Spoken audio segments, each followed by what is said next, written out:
네, 안녕하세요. 방금 소개를 받은 연세대학교 치주과학교실의 이중석이라고 합니다. 우선 이렇게 귀한 자리에 이렇게 강의를 하게 돼서 매우 영광스럽게 생각하고요.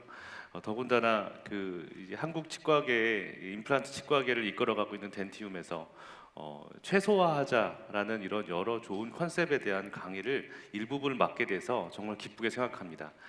일단 아침 일찍부터 일요일 아침부터 이렇게 오셔서 그냥 강의를 들어주셔서 너무 감사드리고요. 제가 오늘 말씀드릴 내용은 위치 어그멘테이션 파라독스라는 이름을 붙여봤습니다. 파라독스라고 하면 사실은 약간의 사실은 괴리감이 있는 여러 가지 성격들의 얘기가 같이 섞여 있다라는 얘기로 생각할 수 있을 것 같은데요. 제목 자체를 Unlimited Grafting이라고 했습니다. 사실 우리가 엄청나게 이식을 많이 할 수 있다라는 것들도 많이 강의가 되고 있고, 요즘에는 정말 엄청나게 많이 이식하는 것들 많이 있는 것 같습니다. 그런데 실제로 우리가 정말 재생되는 뼈가 그렇게 다 재생이 될까라는 생각을 의심을 갖고 있고, 실제로 들여다보면 우리가 그렇게 많이 이식을 어마어마하게 하지만 실제로는 많이 일어나지 않을 수 있다라는 그런 진실과 함께 마주하게 되면 우리가 어떤 방식으로 이식을 해야 되고 오히려 최소로 좀 더 줄일 수 있는 방법이 있다면 뼈 이식이나 이런 것들도 좀 더 쉽게 할 수 있는 방법이 분명히 더 좋은 결과 혹은 비슷한 결과를 유도할 수 있지 않을까라는 생각에서 오늘 강의가 진행될 거를 미리 말씀드립니다. 요새는 워낙에 어그멘테이션이나 이런 것들을 많이 하죠. 이제 얼반이라고 하는 분이 너무 유명하신 그 서전이 이렇게 오버 어그멘테이션을 많이 하는 걸 보여주십니다.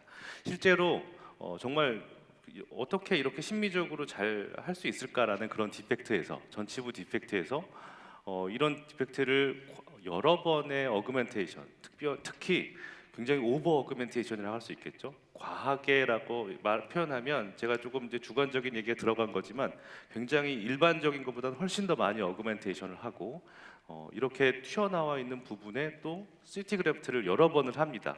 한 번을 시행을 하고 그 다음에 두 번째 더 시행을 한 다음에 이 부분을 마무리해서 심미적인 결과를 도출해냅니다. 사실 굉장히 아름다운 결과죠.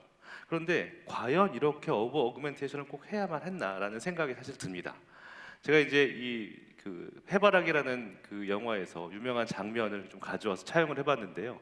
우리가 꼭 그렇게까지 오버 어그멘테이션을 해야만 했을까라는 생각으로 오늘 강의를 준비를 했고요. 그런 관점에서 두 가지 이슈를 얘기를 해보려고 합니다.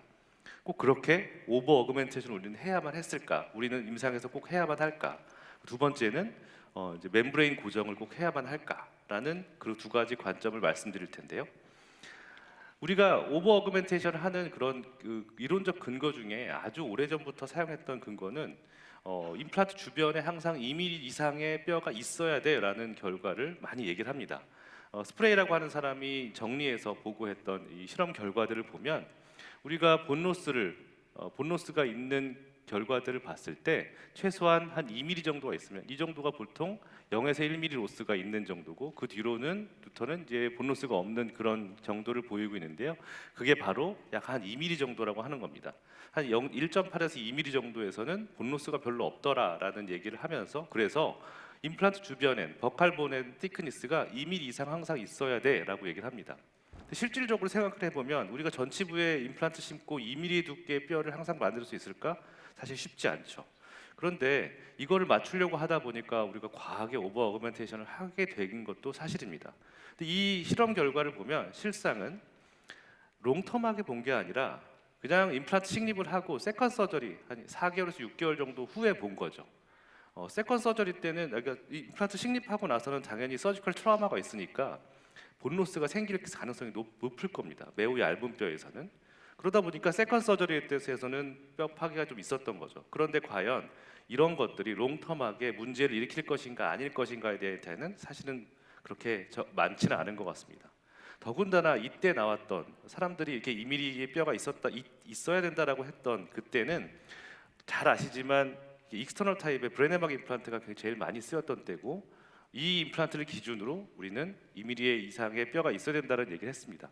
잘 아시다시피 이런 익스터널 타입의 임플란트는 한 1.5mm 정도의 서컴퍼런셜한 디펙트가 생기죠. 자연스럽게 생깁니다. 소서라이제이션이라고 이름을 붙였었는데 그러다 보니까 사실은 항상 본로스가 야기될 수 있었을 거고, 우리가 지금 사용하는 임플란트 타입의 그런 뭐 플랫폼 스위칭까지 얘기를 하고 있는 임플란트에서 과연 이 두께 2mm 두께 임플란트 뼈 두께가 필요한 것인가에 대해선 한번 생각해 볼 만한 문제라고 생각합니다. 최근에 잘 아시다시피 사실은 이런 디센스가 약간 있을 때 그냥 우리가 뼈 이식을 한 것과 뼈 이식을 안 했을 때의 결과들을 보면, 물론 이 논문의 결론만 보신다 그러면 그래도 뼈 이식을 하는 게 좀 낫지는 않을까 정도의 보수적인 결론을 도출하고 있지만, 실험 결과를 롱텀하게 보거나 중기적인 관점에서 보신다면 염증의 정도라든지 리세션의 정도가 사실 두 개 군 간의 차이가 없습니다. 우리가 이제는 데이터가 많지 않기 때문에 매우 보수적으로 비슷하지만 그래도 조금은 뼈 이식을 하는 게 낫지 않을까 정도의 얘기를 한다면, 나중에 데이터가 쌓이면, 그리고 여러분들이 아마 임상에서 이미 갖고 계신 경험을 기반으로 한다면, 과연 이거 2mm 두께의 뼈가 항상 필요할 것인가에 대한 건 의심을 할 수밖에 없다고 생각합니다. 그럼 과연 우리가 얼만큼 뼈 이식을 하는 게 가장 효율적인 방법일고 가장 환자에게 조금 더 편안한 방법일까에 대한 고민을 하게 됩니다. 이 데이터는 사실 다른 강의에서도 여러 번 했던 적이 있어서 보신 분도 있을 것 같은데요. 저희 병원에, 저희 과에 환자 중에 오셨던 분 중에 이제 저희 의대 교수님들이 계셨습니다. 그분이 오랫동안 진료를 받으셨고 양쪽에 이렇게 디센스 디펙트에 이제 GBR을 받았어요. 거의 유사한 디펙트죠. 기억하셔야 될 건 양쪽 치아가 다 옆에 있는 그 사이에 싱글 임플란트를 심었다는 것을 기억을 해주시면 좋을 것 같습니다. 근데 이분께서 안타깝게도 이제 GBR을 하고 그다음에 한 5, 6년 정도 후에 이제 그 지병으로 이제 안타깝게 유명을 달리하셨고요. 그 시신을 사실 저희 세브란스에 기증을 하면서 치과대학에서 이제 이렇게 실습을 했던 그런 기증을 하셨던 분이었습니다. 그래서 실습이 다 끝나고 저희가 이것들을 이제 안쪽을 좀 들여다볼 수 있는 그런 기회가 있었는데요. 두 개의 결과가 약간 다른 거를 한번 확인할 수 있습니다. 이때 보시면 이 옆에 오른쪽에 있는 24번의 임플란트를 보면 5번 치아가 빠진 걸 알 수 있습니다. 이제 4번 임플란트 심고 GBR 다 한 다음에 아까 세컨 서저리 때 보면 잘 남아 있었지만 이제 보철하기 직전에 바로 이제 5번을 빼고 4번과 6번을 연결했던 그런 케이스였던 거죠. 그런데 결과들을 보면 두 개의 결과가 약간 사뭇 다릅니다. 왼쪽은 두께가 상당히 유지되고 있습니다. 위쪽에 있는 플랩에 있는 그런 파티클도 약간씩 보이고 있고요. 그러나 오른쪽은 많이 흡수가 되어 있고 파티클은 거의 보이지 않으면서, 물론 오세오인테그레이션이나 이런 것들은 거의 위에까지 거의 얇게 차 있긴 하지만 디펙트의 양상 자체가 다르죠. 볼륨 자체가 완전 다릅니다. 이거는 뭐 사용했던 게 방법에서 혹은 재료에서 뭐가 차이가 있었을까? 그런 것보다는 사실은 우리가 생각해 봐야 될 거는 오른쪽의 경우에는 옆에 치아를 뺐다라는 겁니다. 옆에 치아를 뺐을 때 우리가 그 부위에 어떤 일이 일어나는지를 여러분들 잘 알고 계시죠. 치아를 빼면 디멘전이 이제 콜랩스가 됩니다. 특히 버칼 쪽에 있는 것들이 흡수가 되죠. 그러면 양 옆에 있는 뼈에 본 엔벨롭 자체가 바뀌게 될 수밖에 없고, 그러면서 리모델링이 되면서 두툼했던 뼈도 얇아질 수밖에 없었던 결과를 보였다고 생각을 합니다. 그렇기 때문에 이쪽에서는 두께 있는 약 한 1, 2mm 정도의 두께 있는 버칼본 티크니스가 있었던 반면에 이쪽 임플란트에서는 똑같은 실식을 했음에도 불구하고 흡수가 됐던 거죠. 결국에는 이 옆에 있는 조건에 따라서 영향을 받았다는 겁니다. 그러면 우리가 옆에 있는 조건에 따라서 뼈를 어디까지 이식하고 리모델링해서 안전하게만 만들 수 있다면 가장 효율적인 방법이 되겠죠. 실제로 저희가 아까 처음에 보여드렸던 얼반 선생님의 소세지 테크닉을 한번 동물 실험에서 이제 평가를 해봤던 적이 있는데요. 여기 보시는 것처럼 오버 어그멘테이션을 했습니다. 레터럴 리치의 디펙트에서 오버 어그멘테이션을 했어요. 그 6마리 개체에서 쭉 결과를 봤는데 저희가 왼쪽 그림처럼 오버 어그멘테이션을 굉장히 과감하게 했습니다. 그리고 이런 것들이 나중에 저희가 4개월 정도 후쯤에 이렇게 결과들을 보면 쭉 튀어나와 있는, 여기 보시는 것처럼 양쪽 옆에 있는 리치에 비해서 굉장히 오버하게 어그멘테이션 했음에도 불구하고 거의 뭐 그보다 더 적게 되거나 아니면 그 위쪽과 아래쪽을 이은 연장선 정도까지만 뼈가 되어 있고 리치가 만들어져 있는 걸 확인할 수 있습니다. 우리가 이식을 많이 했음에도 불구하고 많이 이제 꺼지게 된 거죠. 조직학적으로 보면 밑에 부분에 혹은 일부분에 이렇게 바깥에 있는 것들이 이식제가 남아 있기도 하지만 그 부분이 사실은 완전히 분리돼서 뼈가 된 곳과 뼈가 안 된 것을 완전히 분리된 걸 확인할 수 있습니다. 사실 임상적으로 저희가 오버 어그멘테이션 하는 경우 사실 저도 많이 있습니다. 그래서 그거를 조직학적으로 보면 굉장히 단단함에도 불구하고 안을 들여다보면 뼈가 거의 안 돼 있죠. 단단하다고 다 뼈가 돼 있지 않은 건 사실은 임상적으로 조직학적으로 따보면 알 수 있습니다. 그래서 여기서 보면 우리가 뼈 바깥으로 엔벨롭 바깥으로 나가 있는 것들이 사실상은 오래 기다려도 뼈가 되지 않는다는 것을 확인할 수가 있고요. 이거는 고배율로 보더라도 뼈가 되고 있는 반응 자체가 보이질 않습니다. 최근에는 이런 데이터들도 보여주고 있습니다. 이 데이터는 어떤 논문이냐면 알베올라 피노타입이라고 이름을 붙였습니다. 우리가 말하는 이렇게 소위 말하는 본 엔벨롭이라고 생각하시면 될 것 같은데 본 엔벨롭을 기준으로 X축은 오버 어그멘테이션 했던 각 증례마다 오버 어그멘테이션을 몇 미리 정도 했느냐를 보여주는 것이고요. 왼쪽은 나중에 리모델링 후에 흡수가 몇 미리 됐냐를 보여주는 겁니다. 정확히 Y는 X라는 이 상관계수가 1을 보이고 있는 이런 직선의 형태를 거의 보여주고 있습니다. 1mm 오버 어그멘테이션 하면 1mm 정도 흡수되고 5mm 정도 오버 어그멘테이션 하면 5mm 정도 흡수되더라라는 거죠. 자, 그러면 우리가 오버 어그멘테이션 하면 우리가 뼈이식을 예전부터 사실은 뼈이식을 하면 보통 평균적으로 30% 정도 흡수가 되니까 한 30% 정도 오버 어그멘테이션 해야 돼. 혹은 이 재료는 흡수가 잘 안 되니 한 15% 정도만 흡수되니까 15% 정도만 더 오버 어그멘테이션 해라는 사실 가이드라인을 많은 책에서도 그렇고 많은 연자들이 얘기를 합니다. 사실은 그러나 이 데이터를 본다면 몇 퍼센트 오버 어그멘테이션 하느냐가 중요한 게 아니라 결국에는 본 엔벨롭으로 돌아온다는 거죠. 비슷하게 본 엔벨롭만큼 이식하면 사실은 거의 흡수가 되지 않을 수도 있다는 것을 여기서도 볼 수 있습니다. 그러나 이 데이터만 가지고는 얘기할 수 없겠죠. 다른 데이터를 한번 보더라도 비슷한 시기에 나온 데이터입니다. 저희가 이제 이 옆에 있는 본 엔벨롭이라고 하기는 그렇지만 그 반대쪽에 있는 이 11번이라면 21번의 원래 컨투어를 기준으로 했을 때 얼만큼 약 1, 2mm, 0에서 1mm, 1에서 2mm 혹은 이렇게 좀 오버 어그멘테이션 했던 것들을 보면 많이 오버 어그멘테이션 할수록 많이 흡수된다라는 걸 이 연구 결과에서도 보여주고 있습니다. 사실 우리가 GBR을 했던 그런 아주 기본적인 연구 결과들을 보면 새들 타입의 디펙트를 만들고 굉장히 어려운 디펙트죠. 여기다가 멤브레인을 잘 쌌을 때 어떻게 뼈가 됐었느냐를 보면 원래 옆에 있는 치아의 알베올라 본 형태만큼 똑같이 형태가 뼈가 만들어졌었죠. 결국엔 우리가 공간을 만들어주면 뼈가 된다라는 건 GBR이라는 아주 특수한 개념인데 옆에 있는 뼈를 기준으로 우리가 뼈를 만들 수 있다는 확실히 만들 수 있다라는 건 고리식잭을 무얼 쓰건 아예 안 쓰더라도 공간만 만들어주면 된다라는 걸 우리 이미 알고 있고 그걸 기반으로 GBR이라는 걸 하고 있습니다. 사실 근데 다른 케이스에서도 적용을 해본다면 임플란트에 이런 DE 센서가 좀 많이 관찰이 될 수 있다 하더라도 사실상 보면 이런 호리존탈 디펙트인 거고 결국 뒤쪽과 앞쪽의 뼈를 연장선을 잇는다면 그 부위까지는 뼈가 우리가 공간만 찌그러지지 않게 만들어줄 수 있다면 유지해줄 수 있다면 여기까지는 우리가 안정적으로 뼈를 만들 수 있다는 걸 아까 그 연구를 결과를 토대로 우리는 알 수 있죠. 그래서 이 임상에서는 사실 매우 이제 넓은 디펙트이긴 하지만 이 부위에 그냥 아주 간단하게만 파티클 타입의 고리식제를 넣고 이제 GBR을 진행을 했습니다. 콜라겐 멤브레인을 덮어주고 이제 수처를 진행을 해줬죠.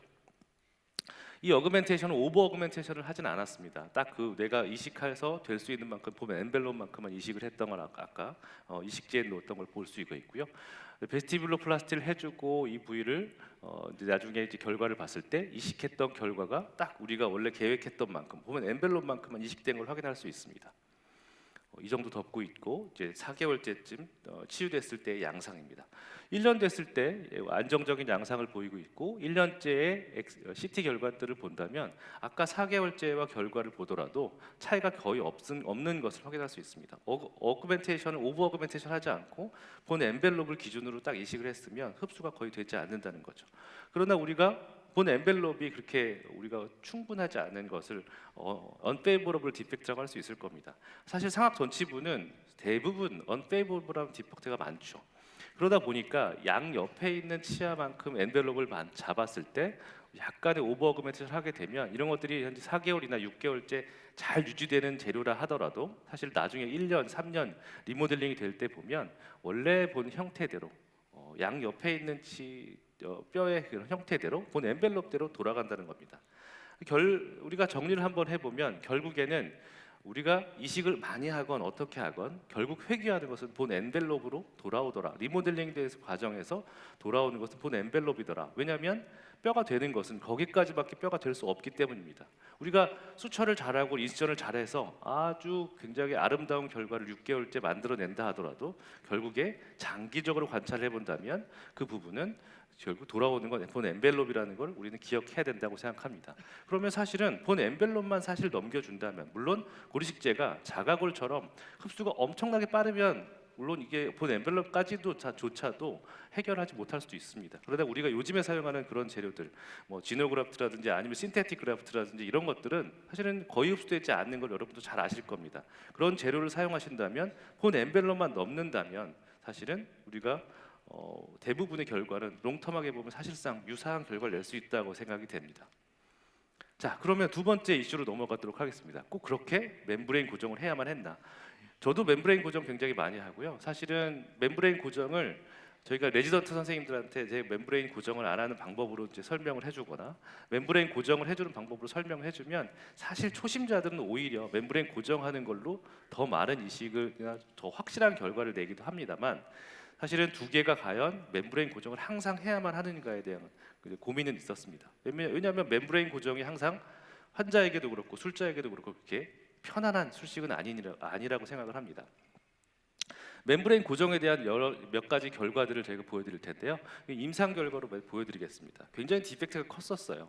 아마도 이제 골수염이 생겼던 그런 분인데 엔도를 하고 나서 골수염이 생겼습니다. 뭐 어떤 약재가 들어가서 그랬던 것 같은데 그러다 보니까 안에를 전부 괴사된 뼈를 다 제거를 하고 디펙트가 굉장히 컸었어요. 이런 부위에 그 당시에 제가 생각했을 때 디펙트가 워낙 컸기 때문에 어그멘테이션을 하고 나서도 좀 부족해서 사실 오른쪽에 있는 사진보다 좀 더 어그멘테이션을 했고요. 본 엔벨롭만큼 채워야 됐기 때문에 이런 부분을 좀 더 어그멘테이션 했습니다. 콜라겐 멤브레인을 덮어주고 워낙에 이 안정성이 중요하기 때문에 이 부분에 멤브레인 핀을 사용해서 이제 고정을 해줬죠. 그리고 나서 수처를 잘 해주고 이제 마무리가 됐을 때 이제 4개월 됐을 때의 사진 엑스레이입니다.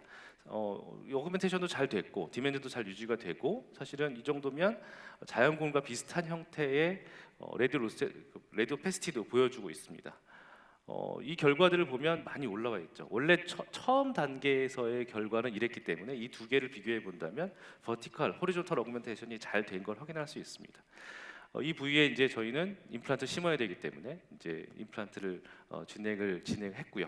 콜라겐 멤브레인이나 이런 것들이 이제 완전히 잘 보여지지 않기 때문에 약간은 파셜 티크니스 플랩처럼 만들었기 때문에 이렇게 양상을 보이고 있고요. 임플란트를 식립을 했습니다.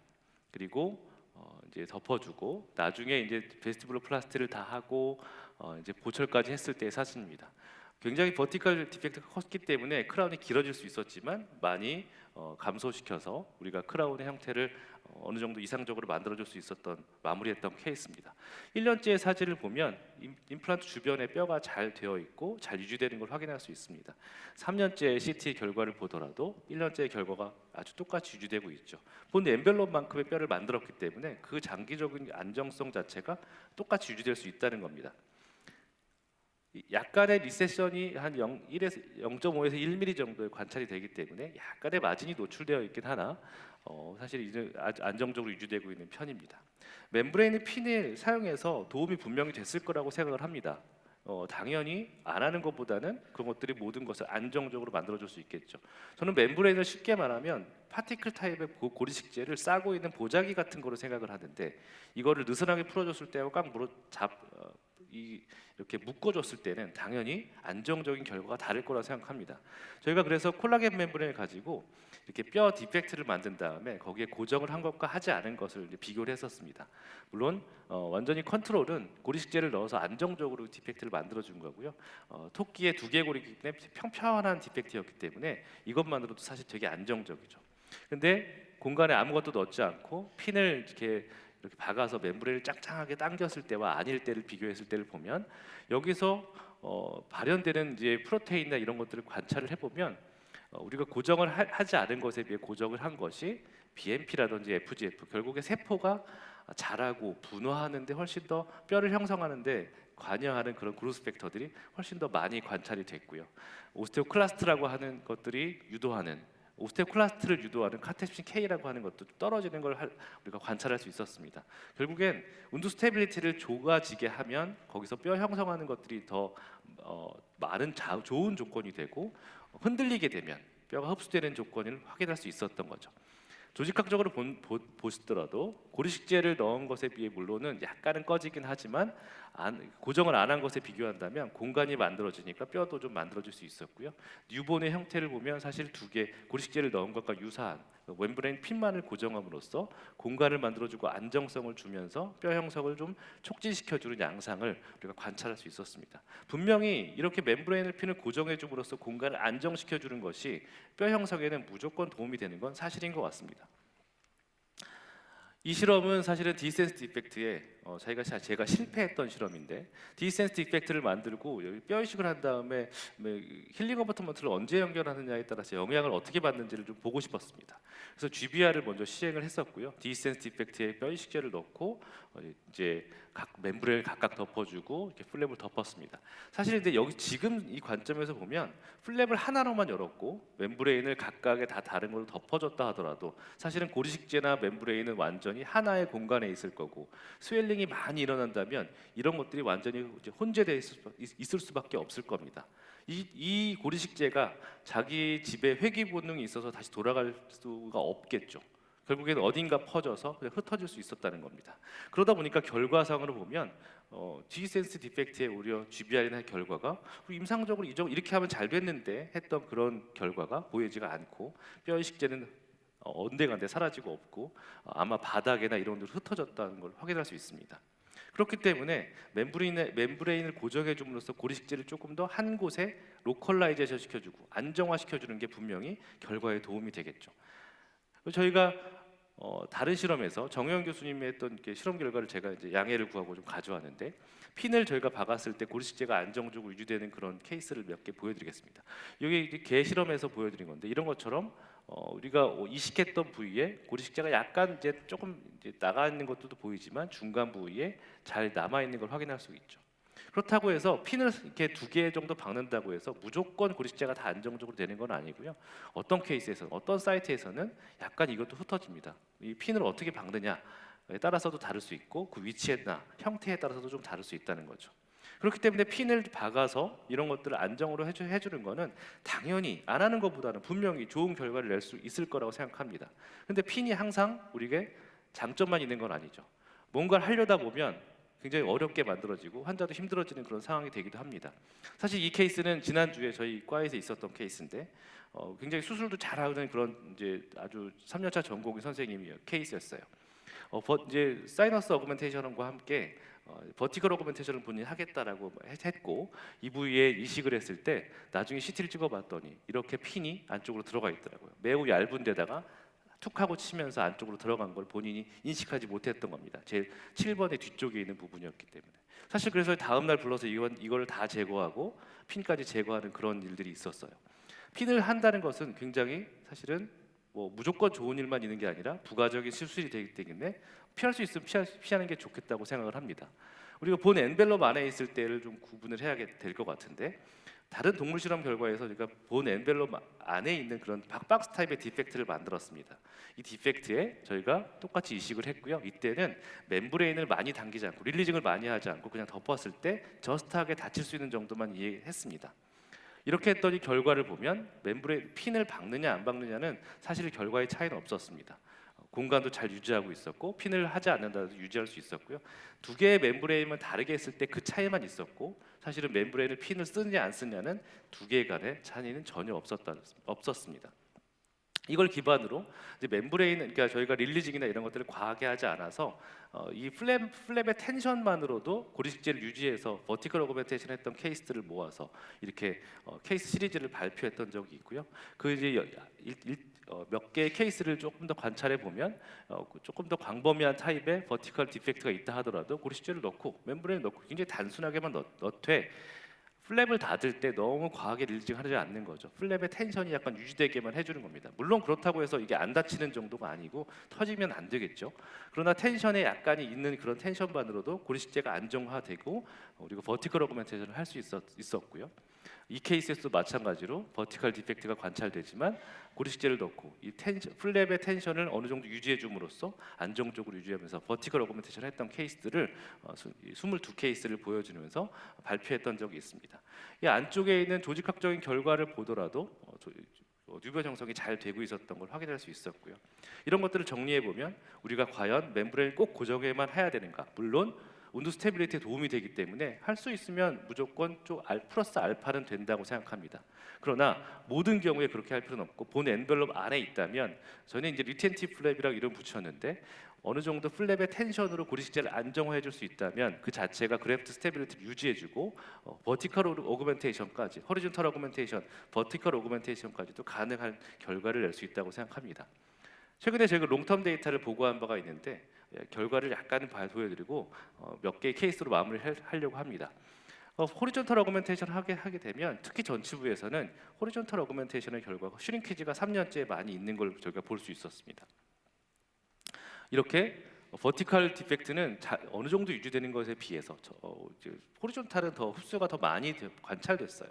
그게 아마 전치부가 더 많이 포함됐기 때문이라고 생각을 하는데요. 이때 결과를 보면 약 한 30-40% 정도 흡수가 된 걸 확인할 수 있습니다. 그러나 버티컬 어그멘테이션은 오히려 약 80-90% 거의 90% 정도 육박하게 유지가 되고 있는 걸 확인할 수 있었습니다.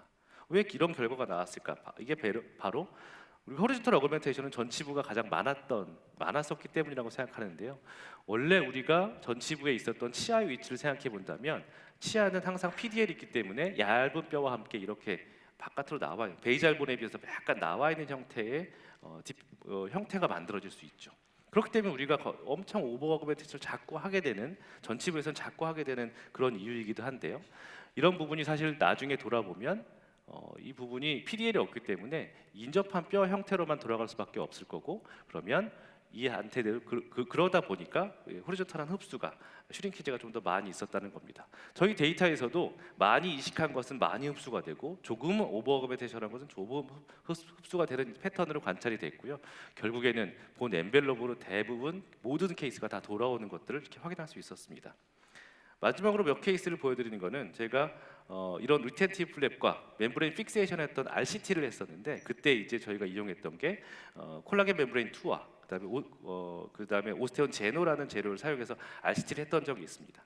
이 케이스 몇 개를 보여드리면서 마무리해드리겠는데요.